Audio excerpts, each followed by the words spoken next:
You think Sephiroth went rogue just on his own? What if I told you somebody opened that door on purpose and they knew exactly what would happen next? And today, we're gonna find out who that was. Hojo, President Shinra, Rufus Shinra, or maybe someone you haven't ever considered.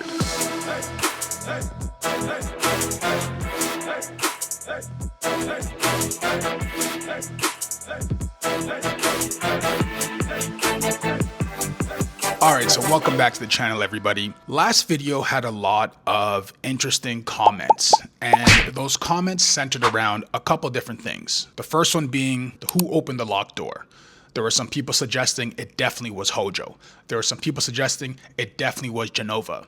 So I thought that I would take a bunch of those comments, put it into a video to show you exactly who I think opened up the door and who you might not even be considering has an ultimatum to open the door to create the most amount of carnage. So today it's simple. Who opened the Nibelheim reactor door for Sephiroth? Spoiler warning. This is a spoiler warning. This is a spoiler warning. Hello there. This is a spoiler warning. Turn off now or forever hold your peace.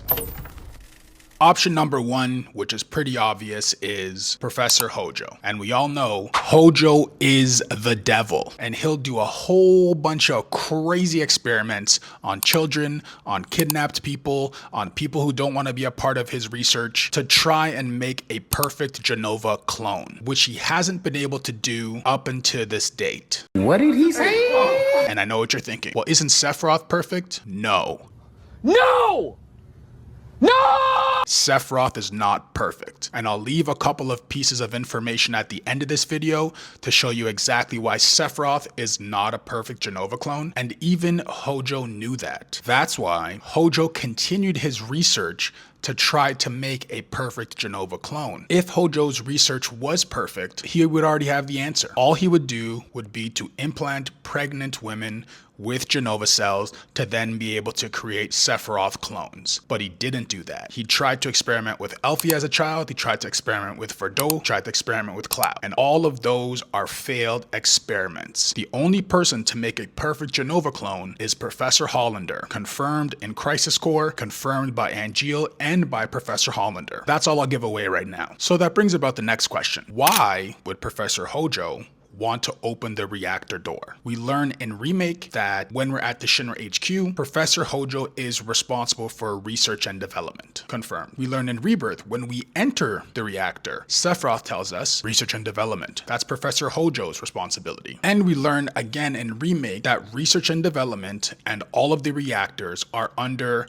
heavy surveillance, which is how President Shinra is able to film and record Avalanche breaking into their reactors to blow them up. Now, something that I think people forget a lot is that Hojo knows that Jenova is not an ancient. After Hojo killed Professor Gast at the Icicle Inn, he took all of Professor Gast's documented research, he read it over, he plagiarized it as his own, and put it into the Shinra Manor. And then we learned for a fact that Professor Hojo knew about the weapon project, which is only revealed to us, the gamer, after we see the videos from Professor Gast's lab in the Icicle Inn. So we know that Hojo knows through the video of Elmira speaking with Professor Gast that Jenova is not an ancient. This then leads us to understand why Elmira and Aerith are super important to him. Professor Hojo goes as far to tell Aerith that I've dissected your mom and tortured her and ripped her limb by limb so that I can continue to do research on her forever, after we found out that Elmira died upon her escape from the Shinra HQ. So I think this is where we need to kind of take a pause and ask ourselves, if we know that Professor Hojo understands that Jenova is not an ancient, and Professor Hojo understands that Elmira and Aerith are part ancient or full ancient and part ancient, why does he keep injecting soldiers and human research with Jenova cells instead of implanting them with either Elmira cells or Aerith cells? And that should be the biggest reveal to a lot of you, that Hojo is being manipulated by Jenova, because if you follow his his own logic, which is he's trying to make a replicant of the ancients, and he's read Professor Gast's research that says Jenova is not an ancient, then it doesn't make any sense to continue to inject people with Jenova cells, to continue to inject Roche with Jenova cells. He would be injecting them with either Elmira cells or Aerith cells, because we have to remember, Hojo's main goal is to recreate an ancient so that an ancient can lead them to the promised land, so that he can gain all the power and use it for himself. But he's being manipulated by Jenova to spread out all of her Jenova cells into a bunch of these clones, so when they come back for the reunion, it'll make her have an even stronger body, because she'll have all these bodies and all this life stream of all these people brought back into her being, head and body reunited to become the big bad of Final Fantasy VII R series. And I have to say this every time because people think that it's going to be Sephiroth, it's going to be Weiss, it's going to be anybody else, but it's clear that Jenova is the new big bad because she's the one who first infected Hojo with her mimic ability. She's the one who's manipulating Sephiroth to do her ultimate goal, which is to destroy the planet. Damn, I guess I kind of gave away who I think opened the door at the reactor already. But what if Hojo wasn't the only one with a motive? What if someone even higher up was playing an even more dangerous game? President Shinra, Rufus Shinra. Why would they want to open up the door to the Jenova cell reactor? To eliminate Sephiroth.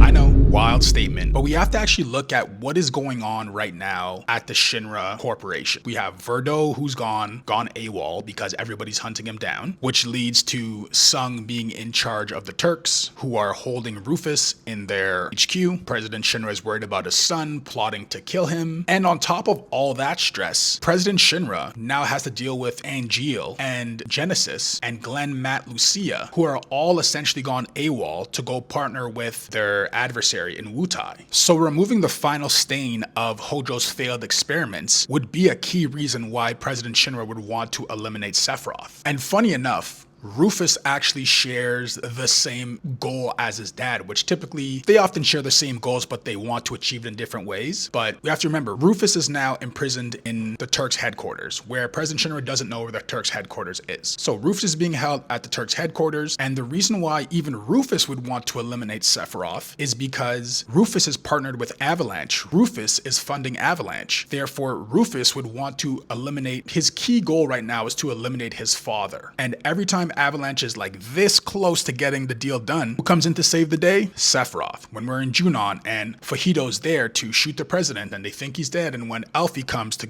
come finish the job, they call in Sephiroth. Sephiroth pushes Alfie away. They need Sephiroth to be gone for Rufus to be able to eliminate his father and become the leader of the Shinra Corporation. Except there is one problem with all these human theories. It underestimates Jenova. And that might be exactly what she wants. Jenova is the destroyer of worlds, the calamity from the sky, who wants to destroy and corrupt the life stream and move on to corrupt the next planet and corrupt the next planet and corrupt the next planet and corrupt the next planet, so that she could eventually overtake the life stream and be the supreme being of the universe. So why would she want to open up the door to Sephiroth? And that's simple, because Sephiroth is her strongest puppet. She's been planting seeds in Sephiroth's mind since a very young age. And I've actually recently had a subscriber, Wendy, shout out Wendy, you're commenting on all these posts and all these videos, so I appreciate you, shout out to Wendy, who mentioned kind of Jenova's the one who implanted the idea of mother into Sephiroth. And it's not this idea that Sephiroth organically has, it's something that was implanted so that he would eventually search her out, do her bidding to destroy the world. And the thing that Sephiroth keeps underestimating and forgetting is that he's being used as a puppet just as much as he thinks he's using Cloud as a puppet, because there's not two gods who are going to be running around destroying worlds. Jenova's the top dog. Everybody knows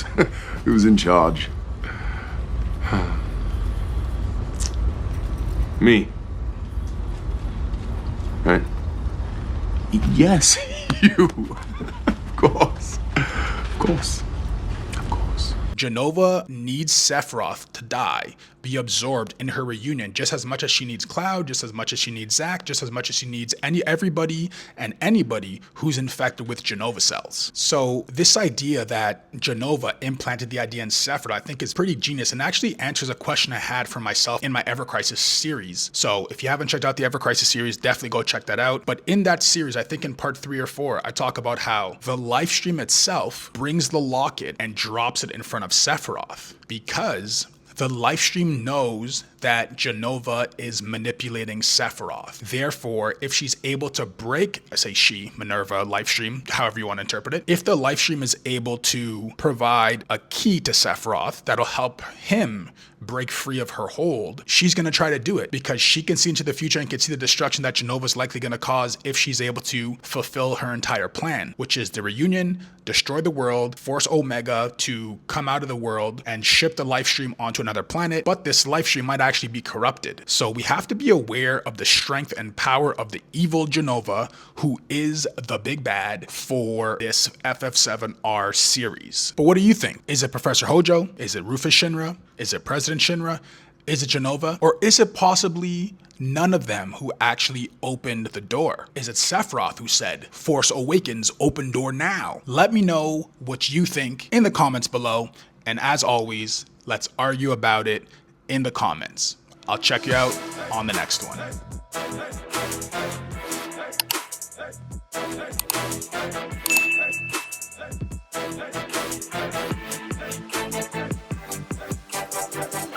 All right, so bonus extra features. I wanted to take some time to talk about the idea that Sephiroth is not perfect. And these are kind of some of the same ideas that I've been sharing for a while now, but I think it's pretty clear that Sephiroth is not perfect. One, by the simple fact that I mentioned in this video that if Sephiroth was perfect, then Professor Hojo would just replicate the ideas that he had to create Sephiroth. Impregnate a person, implant them in the womb with the Jenova cells, make a perfect clone. But for some reason, he doesn't do that. For some reason, he still tries to find an alternative method to create what he truly wants, which is a perfect Jenova clone. We know that Professor Hojo is a second-rate scientist. Rufus tells us, Sephiroth tells us, and we know that Hojo eliminates all of his competition. So that's why Hollander was essentially who was supposed to be promoted to the next in charge of the Shinra research and development, but Hojo made sure to get rid of him. Professor Gast, Hojo chased him down, got rid of him. Dr. Lucretia Crescent, we know kind of Hojo didn't eliminate her, but secluded her enough to let the Jenova cells destroy her mind, crystallize her, all that stuff. Dr. Shirin, trying to work on a Jenova cure, kicked out essentially from Shinra. So Professor Hojo is operating under the idea that he's the smartest, he's a genius. Because of my genius plan, I did this. We tell this in Dirge of Cerberus. Because of my genius plan, I did this, when he's trying to implant Roche again with more Jenova cells. And it's clear that if he's trying to make a perfect Jenova clone, it means he hasn't perfected the science yet. Professor Hojo in Before Crisis is essentially trying to make his experiments be able to create materia kind of out of thin air. And if you want a kind of a visual representation of that is when we're in the VR with Cloud, Barrett, and Tifa, we go kind of back and forth. We get a history of Shinra and the Cetra, and we can see the Cetra who sees the live stream flowing kind of through a cave or a mountain, and they're able to create directly in their hands materia. And that's the power that Hojo is trying to recreate. And when he's trying to recreate that, he tries with Verdot and realizes, oh man, I'm not actually able to complete this. And what he realizes, he's only able to have them control materia through a prosthetic. That's why Verdot has a freaking Thanos hand. And same thing with Elfie. She has the materia kind of implanted inside of her, which is the main cause of her headaches and her collapses until we kind of get the materia out of her, which then summons Zirconiated, but that's a whole side story. But essentially what this kind of final back part is to say that Sephiroth's not perfect. The illusion that I showed in my Angio video of being in the VR scene with Zack and seeing Sephiroth degrade into the tessellation, that was the first instance for me to realize, oh, wait a second. something's wrong with Sephiroth.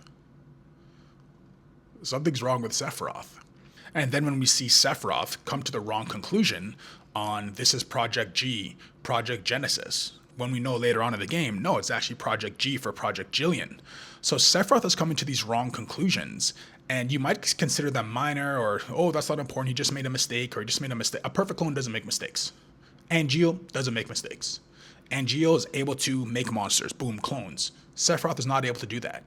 That's how we know Angeal is perfect. Hollander tells us, Angeal tells us, confirms it, and then he shows us by being able to create the clones. Sephiroth doesn't have that ability. So we know right there there's a difference in Jenova purity between the two of them. Although they were conceived the same manner, one, through Genesis, through Genesis, we learned that Sephiroth was used from all the scraps of failed experiments and then injected those failed experiments into a womb. We don't know exactly which part of Jenova was taken to make Angeal the way he is. But we do know that Sephiroth was gathered from a bunch of failed experiments. So to assume that a positive experiment could come out of the use of a bunch of failed experiments, I think it's faulty logic. And I also think that it reinforces through us, the gamer, through Sephiroth's Jenova headaches, through Sephiroth's ability to be manipulated by Jenova, that he actually is not perfect because he's still able to succumb to her will.